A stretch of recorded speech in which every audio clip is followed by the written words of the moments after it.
15, 18, 21, 24,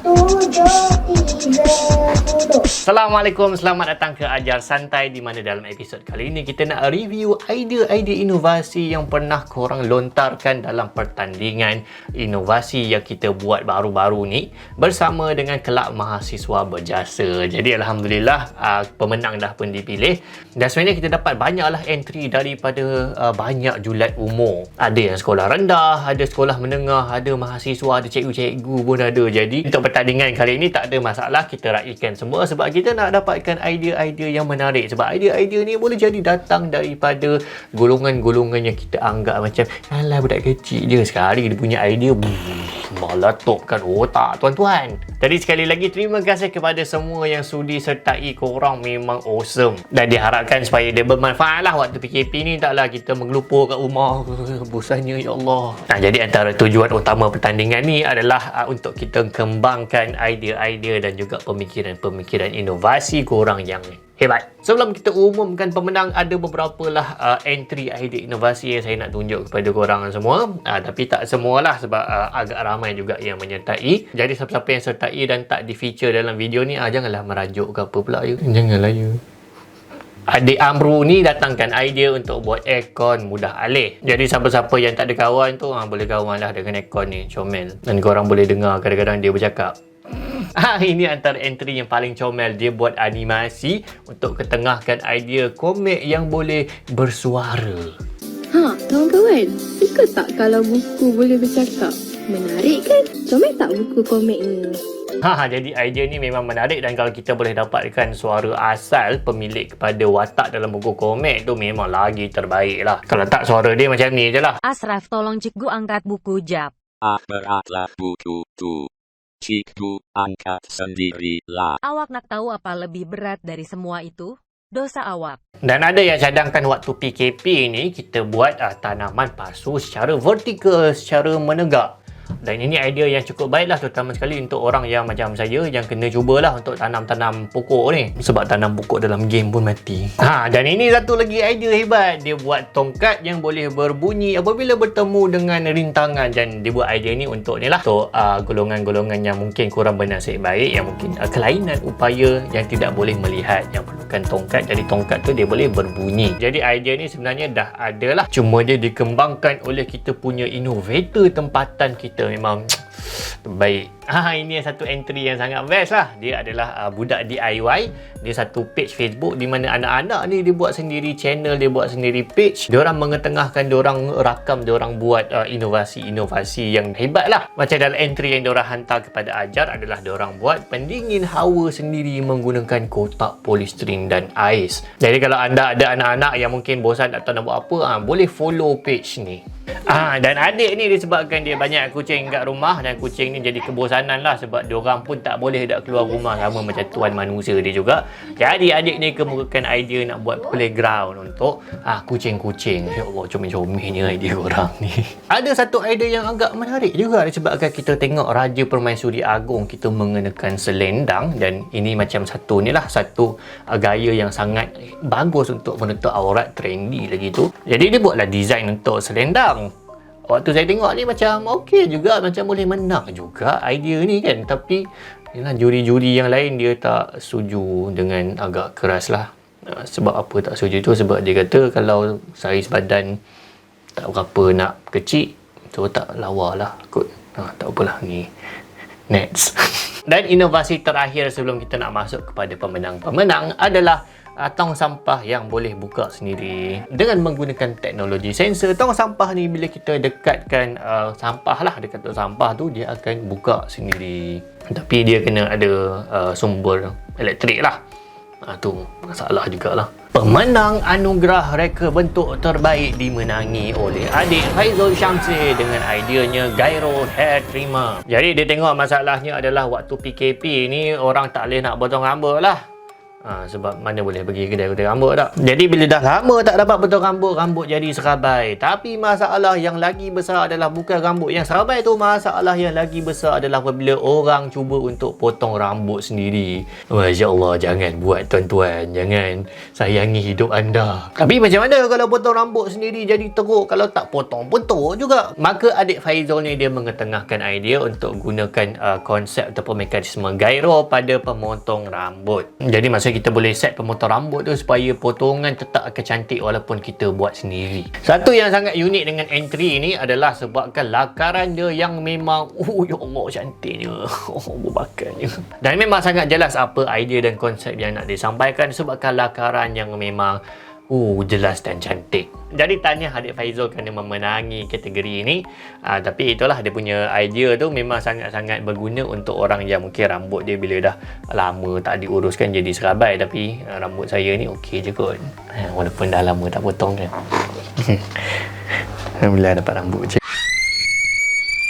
Pemenang anugerah idea yang berpotensi dimenangi oleh adik Muhammad Hakim bin Irmi Yuhazmi. Jadi ini memang entry yang bila kita orang dapat tu rasa memang sangat-sangat kagum sebab adik ni dia memang nampak sangat-sangat hebat lah dia punya gaya dan dia punya kebolehan inovasi dia. Di mana dia mereka robot untuk membantu orang melakukan fisioterapi dekat rumah dengan automatik. Dia punya pitching memang pitching yang nampak profesional lah untuk pertandingan, malah untuk mungkin pitching di dunia sebenar sekali. Dia boleh terangkan fasa-fasa untuk dia merealisasikan ciptaan inovasi dia. Siap bagi timeline lagi. Memang hebat adik ni, ada masa depan. Teruskan dan tahniah kerana memenangi kategori ini. Seterusnya adalah anugerah idea kreatif. Dimenangi oleh adik Muhammad Amirul Anwar bin Zainul. Jadi idea dia ni memang agak lain macam, dan bila kita orang dengar tu pun rasa macam wow, kalau lah boleh jadi betul idea ni, insya-Allah boleh direalisasikan lah. Dan antara kelebihan entry ni adalah sebab dia tunjuk bahawa dia tengok video ajar dulu sebelum dia dapat idea untuk buat inovasi. Tak, jangan risau, tak ada makan lebih. Banggalah juga. Tak ada makan lebih. Jadi penyataan masalah dia adalah dia tengok jawi ni semakin dilobakan. Jadi apa yang dia nak buat adalah idea jutaria campur jawi. Dan ini sangat membantulah untuk PKP nanti untuk kembalikan rasa seronok untuk belajar jawi. Kena ada game lah, tak bolehlah belajar dekat depan kelas je, apa dekat whiteboard tu belajar jawi. Jadi jutaria dan jawi ni adalah satu idea yang kalau boleh direalisasikan, memang sangat-sangat seronok. Dan kemudian sampailah kita kepada 3 entry terbaik yang memenangi pertandingan inovasi mahasiswa bersama ajar dan kelab mahasiswa berjasa. Di tempat yang ketiga antara entry yang paling hebat, dan sememangnya hebat sebab dia dah memenangi pertandingan pun dengan idea yang dikemukakan ni adalah oleh adik Nasran Shah dengan ideanya Universal Controller System. Jadi apa idea yang dikemukakan? Saya bagi anda dengar sendiri. Pengaturcaraan dan pendidikan sememangnya tidak boleh dipisahkan. Setiap pelajar perlu mempunyai kemahiran pengaturcaraan yang baik bagi merealisasikan revolusi perindustrian 4.0. Hari ini kami akan menunjukkan sebuah programming education training kit yang berasaskan daripada Universal Controller System. Tujuan utama training kit ini diwujudkan adalah untuk memastikan setiap pelajar, terutamanya kursus teknologi elektronik, mempunyai kemahiran pengaturcaraan yang baik dan cekap. Dahsyatnya dia bercakap. Berteraskan teknologi AI dan sistem IoT, Universal Controller System dibangunkan untuk menjadi sistem pemantauan dan kawalan yang dinamik bagi membantu para petani moden dalam memacu bidang pertanian agar selari dengan keperluan revolusi perindustrian 4.0 di negara kita. Macam air bang. Jadi dengan sistem kawalan sejagat ni, dia boleh menggunakan pada macam-macam sistem untuk kita menerima dia punya data bacaan, untuk kita mengawal sistem tu secara jarak jauh, semuanya dengan berpaksikan satu sistem controller yang utama. Dan ini memang idea yang sangat hebat lah. Pitching yang power, dan tahniah. Semoga lebih maju jaya dengan inovasi anda ni. Di tempat yang kedua dimenangi oleh saudari Tong Shin Jo dengan ideanya FunGift. I remember that during the first 3 days of our crowdfunding campaigns, we were so excited to promote it in our social medias. However, days by days, with more blue tick in WhatsApp and scenes in emails, we felt so humiliated to keep updating with our potential supporters to ask for money for free. It wasn't as easy as it seemed. Di mana beliau nampaklah masalah sebagai seorang mahasiswa ni, kita banyak nak buat crowdfunding, tapi carilah macam mana crowdfunding tu, tak dapat. Jadi dia kemukakan satu sistem, satu aplikasi di mana mahasiswa-mahasiswa sendiri yang boleh tawarkan perkhidmatan kepada mereka yang nak diminta dananya dalam satu aplikasi, supaya dia taklah rasa segan satu, dan dia taklah rasa macam ada satu hala sangat. Dia ada dua hala. Mahasiswa bagi servis dan pihak yang diminta dana tu bagi dana. Ini satu idea yang rasanya cukup baiklah untuk mahasiswa, dan memang mungkin ada masa depan boleh pergi jauh pun. Dan di tempat yang pertama, idea yang kami rasa cukup hebat dan cukup diperlukan tepat pada masa waktu sekarang ni adalah idea casing tizer. Jadi kan sekarang ni semua orang risau kan dengan tahap hygiene, dengan tahap kebersihan diri. Diorang nak bawa, kalau boleh nak bawa sanitizer tu pergi merata-rata tempat, tapi sanitizer tu sendiri dia memakan ruang. Dia kadang-kadang kita lupa lah nak bawa kunci, nak bawa wallet lah, sanitizer tu lupa bawa. Idea adik Nafis ni adalah macam mana kalau kita buat casing phone yang dalam dia tu ada sanitizer. Dan bila-bila masa je kita boleh bawa keluar phone dan kita boleh tuang sanitizer tu dekat tangan kita. Idea ni.